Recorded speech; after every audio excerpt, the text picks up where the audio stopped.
I like to call myself like a percentage of a human, right? Like today, I feel like I sit at a solid like 85 to 90% of a human, which I never thought I would ever see.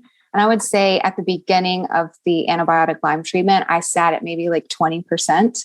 But by the time I got to innovative medicine, I was at a solid 3 to 5%. Like that was it. Like it was minimal. And I don't know if I could identify how bad it was in the moment, but like, look, I'm so far from being that human now that I can like accurately say like I had hardly any percentage left, no battery life left.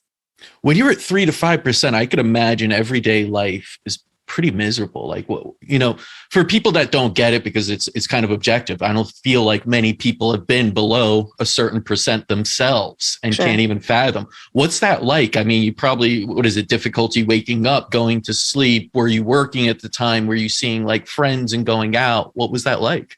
Yeah, I equated like just the exhaustion level because people didn't understand what being that tired was. It's like I equated to like your friends call you and they want you to go out for a happy hour. You're like, sure, I'll go out for a drink or two. And then it's like one of those things where you end up in a Whataburger parking lot at like 3 a.m. and you have to be at work at 6 a.m. So you're counting down the hours until you get to sleep in your car at lunch, right? It's like that.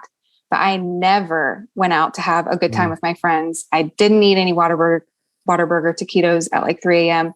Like I got 9 hours of sleep. I had baked chicken and sweet potatoes. You know what I mean? Like I did all the right things. I took all my meds and I was in bed at like 9 o'clock and up at 6. So I got all this sleep, but I was still so tired to where I'm counting down the hours to when I got to go home and lay down. Working, I spent all the energy that I have, I put into working a full-time job, got up, went to the office. I can remember like trying not to fall asleep at my desk regularly. Like walking up and down the hallways, I'm kind of like holding on to the wall because I felt like my legs were going to collapse like out from under me. Like at any point in time, I had stopped like really seeing any friends, really going out. I would go to work. I'd come home. I'd have a bowl of cereal. I'd crawl up on the couch and I'd go to bed at 8:30 and I'd wake up and do it all over again. And on the weekends, it was literally just me laying on my couch, watching a bunch of videos. Like that's it.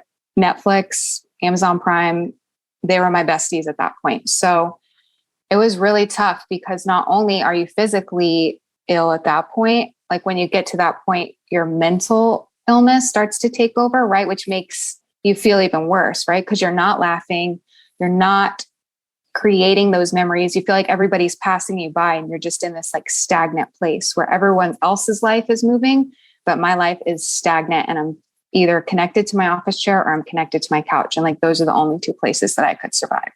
Yeah, it's a real vicious disease cycle with Lyme that I've noticed with a lot of patients because it starts on the physical and it could start with someone young, vibrant, healthy. And then you start to lose that. And then what goes? It goes the mental part, the psychological part. You start to get depressed. Like, what's wrong with me? Am I ever going to be again? And then it goes into that spiritual part, which is like, what's my purpose if this is life?